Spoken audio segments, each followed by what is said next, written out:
नमस्कार, मैं शिवांगी द्विवेदी आपके साथ। आज बात सर्वपित्र अमावस्या की। दीपदान की आज हम बात करेंगे, शांति की बात करेंगे और इसके महत्व की बात करेंगे। तो आज हम आपके लिए लेकर आए हैं ये बेहद ही खास और महत्वपूर्ण विषय, सर्वपित्र अमावस्या, जिसे पितृ विसर्जन भी कहते हैं। ये एक ऐसा दिन है जब हम अपने पितरों को विदा कर देते हैं और उनकी आत्मा की शांति के लिए विशेष कर्म करते हैं। इस वीडियो में हम जानेंगे कि सर्वपित्र अमावस्या की तिथि क्या है, इसका महत्व क्या है, दीपदान की विधि क्या है और कारण क्या है। पितृदोष के बारे में भी जानेंगे, शांति के सरल उपायों के बारे में भी आपको जानकारी देंगे और पितरों की आत्मा की मुक्ति का महत्व क्या है ये भी बताएंगे। तो चलिए शुरुआत करते हैं। सबसे पहले सर्वपित्र अमावस्या होती क्या है। हर साल अश्विन माह के कृष्ण पक्ष में अमावस्या तिथि को पितृपक्ष का समापन होता है। इस साल ये दिन 21 सितंबर यानी कि रविवार को पड़ रहा है। इसे सर्वपित्र अमावस्या या पितृ विसर्जन भी कहा जाता है, क्योंकि इस दिन धरती लोक पर आए हुए पितृ वापस पितृलोक चले जाते हैं। विदाई का अर्थ ही विसर्जन है, यानी कि समापन, छोड़ना, विदा करना। अब ऐसे में इस अमावस्या तिथि पर उन सभी पूर्वजों का स्मरण किया जाता है जिनकी मृत्यु की सही तिथि मालूम नहीं होती है। पूरे पितृपक्ष की विधि का अंतिम चरण इसी दिन को होता है, जिसमें ज्ञात अज्ञात सभी पितरों के लिए तर्पण, श्राद्ध और पिंडदान किया जाता है। श्राद्ध और आत्मा की मुक्ति पौराणिक इसकी मान्यता है कि मृत व्यक्ति की आत्मा की शांति के लिए श्राद्ध और तर्पण अनिवार्य है।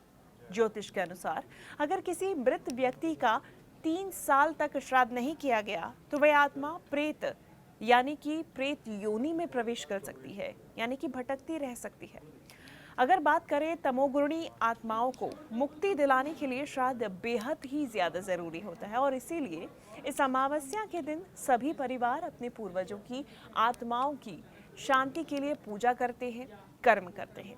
ये सिर्फ एक परंपरा नहीं है, बल्कि आत्माओं की मुक्ति का माध्यम भी है। दीपदान का भी इस दिन बहुत महत्व है। तो हम बात करते हैं अब दीपदान की। सर्वपित्र अमावस्या की शाम को जब सूर्यास्त हो जाता है, उस समय मिट्टी के दीपक में गाय का घी डालकर एक बाती रखकर उसमें आप दीप डालिए और साथ ही साथ में उसे घर के बाहर दक्षिण दिशा में जला दें। इसके पीछे एक खास विश्वास है कि जब पितरों की आत्मा पितृलोक जाती है तो उनके मार्ग में अंधेरा नहीं होता है। जलता हुआ दीपक देखकर वो प्रसन्न होते हैं, संतुष्ट होते हैं और अपने वंश की उन्नति की कामना करते हैं। अगर गाय का घी उपलब्ध ना हो तो तिल या सरसों के तेल का दीपक भी लगाया जा सकता है, लेकिन जितना हो सके आप पवित्रता और विधि का ध्यान रखें और कोशिश करें कि जो आप दीपक प्रज्वलित करने जा रहे हैं वो गाय के घी का ही हो। दीपदान की आपको चलिए अब हम पूरी विधि समझाते हैं कि आखिर में दीपदान की पूरी विधि क्या है, किस तरीके से दीपदान आपको करना है। तो देखिए, सूर्यास्त के बाद में अगर बात की जाए तो मिट्टी या पीतल के दीपक में गाय का घी भरें, उसमें एक रुई की बाती रखें। दीपक को घर के बाहर दक्षिण दिशा में ऐसे स्थान पर रखें जहां कोई भी विघ्न ना हो। दीपक जलाते समय पूर्वजों के नाम का संकल्प करें और उनकी आत्मा की शांति की कामना करें। दीपक जलाने के बाद थोड़ा सा जल और फूल, तिल आदि ये सभी कुछ अर्पित आप कर सकते हैं। दक्षिण दिशा को पितरों से जोड़ा जाता है क्योंकि ये पितृलोक की दिशा है और इसीलिए दीपक हमेशा दक्षिण दिशा की तरफ ही जलाना चाहिए। कई लोग कहते हैं कि पितृ दोष है हमें, या फिर आपकी कुंडली में पितृ दोष है। ये क्या होता है, चलिए ये समझते हैं और उसे शांत कैसे किया जा सकता है। तो अक्सर लोगों के कुंडली में पितृदोष की बात होती है। पितृदोष का मतलब होता है जब किसी व्यक्ति के परिवार में श्राद्ध या फिर तर्पण की विधि सही ढंग से नहीं होती है, या फिर पूर्वजों की आत्मा असंतुष्ट नहीं होती है, या फिर उनको मुक्ति नहीं मिल पाती है, तो उनके पैच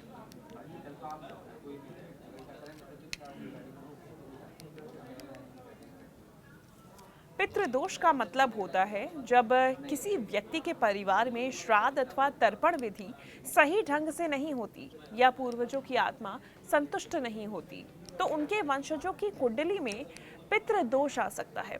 अब इस दोष के कारण परिवार में कई समस्याएं भी आ सकती हैं, जैसे संतान सुख में बाधा, बार बार बीमारियां, आर्थिक समस्याएं या फिर मानसिक अशांति। तो पितृदोष शांति बेहद ही ज़रूरी है और इसे पितरों की शांति कराना भी और ज़्यादा ज़रूरी हो जाता है। पितृदोष शांति के आसान उपाय भी चलिए आपको बताए चलते हैं। तो सबसे पहले त्रिपिंडी श्राद्ध के बारे में बात करेंगे। इस दिन किसी भी योग्य ब्राह्मण के द्वारा त्रिपिंडी श्राद्ध कराना सबसे ज़्यादा लाभदायक माना जाता है। इसके अलावा पीपल की पूजा भी की जा सकती है। सर्वपित्र अमावस्या यानी कि आने वाली 21 सितंबर, इस दिन आप पीपल के पेड़ की जड़ में पूजा करें, गाय का दूध अर्पित करें, इससे भी मोक्ष प्राप्त होता है। वहीं पीपल का पौधा भी आप लगा के पितृदोष से मुक्ति पा सकते हैं। पितृदोष शांति के लिए पीपल का पौधा लगाना शुभ होता है। पवित्र श्राद्ध पाठ भी किया जा सकता है। ब्रह्म सूक्त, गीता, रुद्र सूक्त, रुद्राष्टाध्यायी पुरुष सूक्त आदि का भी आप पाठ कर सकते हैं। इसके अलावा दान और तर्पण, इससे भी आप पितृदोष से मुक्ति पा सकते हैं। इस दिन जरूरतमंदों को वस्त्र, भोजन, दक्षिणा, तिल, गुड़ आदि का दान करें। पितरों के नाम से तर्पण भी करें। ऐसे में आपके मन में भी कुछ सवाल उठ सकते हैं, ये लाजमी है। कुछ सवालों के जवाब हम देते हैं, जैसे कि क्या दीपदान हर साल करना ज़रूरी है?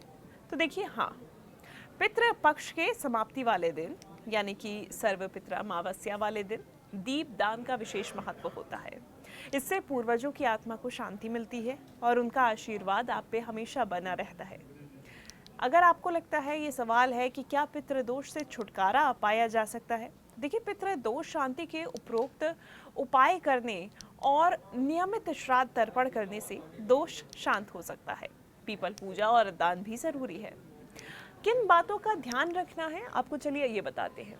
तो इस दिन धार्मिक पवित्रता का, शुद्धता का और अपने सोच विचार का ध्यान रखें। किसी की बुराई या फिर गलत कार्य ना करें। परिवार और समाज का भी इसमें और भी ज्यादा महत्व होता है। सर्वपित्र अमावस्या मात्र एक व्यावहारिक परंपरा नहीं है, बल्कि अपने परिवार, वंश और समाज के प्रति श्रद्धा का प्रतीक भी है। अपनी परंपराओं और पूर्वजों का सम्मान, उनके नाम से तर्पण, दान और दीपदान करना आज भी भारतीय संस्कृति में विशेष स्थान रखता है। ये दिन हमें याद दिलाता है कि जीवन केवल हमारे लिए नहीं, बल्कि हमारे पूर्वजों के कर्म, संस्कार और आशीर्वाद से जुड़ा हुआ है। और इसीलिए पितृ विसर्जन के समय श्रद्धा से काम लें और फिर पूर्वजों की आत्मा को शांति के लिए कार्य करें।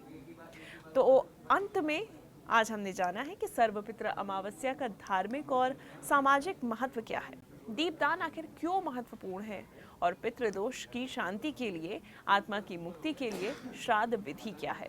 अगर आपको ये वीडियो पसंद आए तो लाइक शेयर ज़रूर करें, सब्सक्राइब करें और कोई भी सवाल हो तो कमेंट बॉक्स में ज़रूर पूछें।